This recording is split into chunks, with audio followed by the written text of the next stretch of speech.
Hello guys, welcome back to our channel. Amount పడుతున్నాయి. So ఈరోజు ఏ జిల్లాలో అమౌంట్ అయితే పడినవి ఏవైతే లిస్టులు ఉన్నాయో అలాగే విత్ పేమెంట్ ప్రూఫ్స్ అయితే కలెక్ట్ చేసి మీ ముందుకైతే తీసుకురావడం అయితే జరిగింది. సో అమౌంట్ విషయంలో ఇక్కడ ప్రభుత్వం ఏ నిర్ణయం తీసుకోవడం అయితే జరిగిందంటే ఇక్కడ వందల సంఖ్యలలో వేల సంఖ్యలలో అమౌంట్ అయితే పడుతున్నాయి అన్నమాట.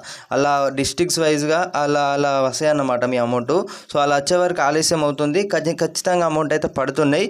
సో ఇక్కడ మీకు స్క్రీన్ మీద వచ్చేసి కూడా చూసినట్లయితే మాకు ఇచ్చిన ఈ యొక్క లిస్టుల ప్రకారం అలాగే అమౌంట్ విషయంలో కూడా రాష్ట్ర ప్రభుత్వం కీలక నిర్ణయం అయితే తీసుకోవడం అయితే జరిగింది. సో అమౌంట్ పడినట్లయితే మీ అందరికీ కూడా మీ ఫోన్లో ఇలాంటి మెసేజ్ అయితే రావడం అయితే జరుగుతుందన్నమాట. టకీ అనేది మెసేజ్లు అయితే వస్తున్నాయి. రైతు సోదరులకు అయితే నమస్కారాలు. రైతు భరోసా పథకం కింద మా ప్రజా ప్రభుత్వం ఎకరానికి 12,000 రూపాయల చొప్పున సంవత్సరానికి అదనపు బోనస్ ముందుగా చెల్లించడం అయితే జరుగుతుంది. ఈ సహాయాన్ని మీ పంట పెట్టుబడికి ఉపయోగించుకొని మీ భూములు పసిడి పంటలతో తులతూగానైతే హృదయపూర్వకంగా ఆకాంక్షిస్తున్నాను. మీ ముఖ్యమంత్రి యనమల రేవంత్ రెడ్డి గారు అయితే మీకు ఇలాంటి ఒక మెసేజ్ అయితే రావడమే జరుగుతుందన్నమాట.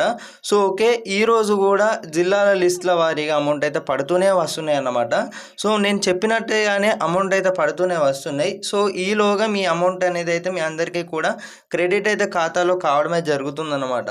సో రైతు పడ్డ అమౌంట్కు సంబంధించి మొత్తం ఇక్కడ జమ మొత్తం చూసుకున్నట్లయితే 2 ఎకరాల వరకు అన్నమాట అమౌంట్ అయితే పడుతూనే వస్తున్నాయి.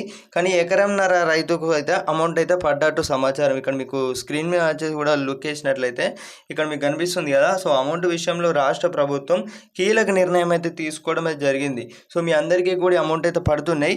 సో ఒకవేళ మీకు ఇప్పటి వరకు రైతు భరోసా డబ్బులకు సంబంధించి అమౌంట్ ఒకవేళ పడినట్లయితే మీది ఏ జిల్లా, మీరు ఇక ఎన్ని ఎకరాల పొలం అనేది మీ పేరు మీద ఉండడం అనేది జరిగింది అనే ఏవైతే మీరు అందరు కూడా ఇక్కడ కామెంట్ రూపంలో చెప్పగలరన్నమాట. సో ఆ చెక్ చేసి మీ అందరికీ కూడా చెప్తాను. సో అమౌంట్ విషయంలో రాష్ట్ర ప్రభుత్వం కీలక నిర్ణయం అయితే తీసుకోవడం అయితే జరిగింది. ఇటీవలే రేవంత్ రెడ్డి గారు అయితే రైతు భరోసా విషయంలో నిధులు విడుదల చేయడం అయితే జరిగిందన్నమాట. తాజా సమాచారం ప్రకారం తుమ్మల నాగేశ్వరరావు గారు అయితే దుబాయ్లో ఇరుక్కున్నారన్నమాట. సో అక్కడ వాతావరణం అనేది కూడా ఏమంత మంచి లేదు. ఆయన ఆరోగ్యం కూడా కొంచెం పూర్తిగా నిరీక్షించడం జరిగింది. సో అమౌంట్ విషయంలో కూడా రాష్ట్ర ప్రభుత్వం ఒక తొలిమెట్టు వేసిందని అయితే చెప్పుకోవచ్చు. సో అమౌంట్ అయితే అందరికీ కూడా పడుతూనే వస్తున్నాయి అన్నమాట. సో మీ జిల్లాలో అమౌంట్ పడ్డదా, పడినట్లయితే ఎన్ని ఎకరాల వరకు అనేది అమౌంట్ అయితే పడ్డది, అలాగే మీ పేరు మీద ఎన్ని ఎకరాల పొలం కలిగి ఉండడం అయితే జరిగింది, మీకు ఎందువలన అమౌంట్ అనేది అయితే పడలేదు అనే వివరాలు అనేవి అయితే మీకు అందిస్తాను అనమాట.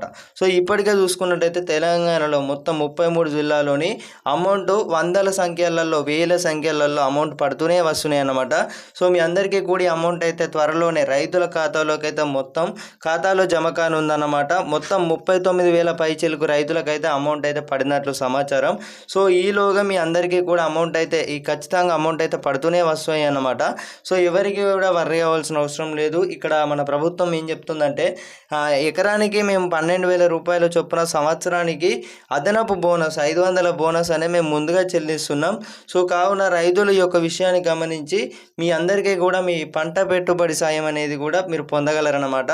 సో అమౌంట్ పడినవి జిల్లాలు ఏవైతే లిస్టులు ఉన్నాయో వాటికి సంబంధించి జిల్లాల వైజ్గా వస్తాయి అన్నమాట అమౌంట్. సో జిల్లాల వైజ్గా వచ్చే వరకు అలా ఊర్లలో ఉన్న దాదులందరికీ రైతులందరికీ కూడా ఈ అమౌంట్ అయితే పడనుంది. సో ఇదన్నమాట ఇన్ఫర్మేషన్. మీకు కానీ అమౌంట్ అయితే పడినట్లయితే మీది ఏ జిల్లా, మీకు ఎన్ని గుంటల పొలం ఉండడం అయితే జరిగింది, అలాగే మీరు ఏం సాగు చేస్తుంటారు ప్రతి ఒక్కరైతే తెలియజేయగలరన్నమాట. కొత్తగా మన ఛానల్ ఎవరైతే చూస్తున్నారో విజిట్ చేస్తున్నారో ప్రతి ఒక్కరికైతే ఈ యొక్క ఇన్ఫర్మేషన్ని షేర్. సో ఈ యొక్క ఇన్ఫర్మేషన్ని రైతులందరికీ కూడా షేర్ చేసే ప్రయత్నం అయితే చేయండి.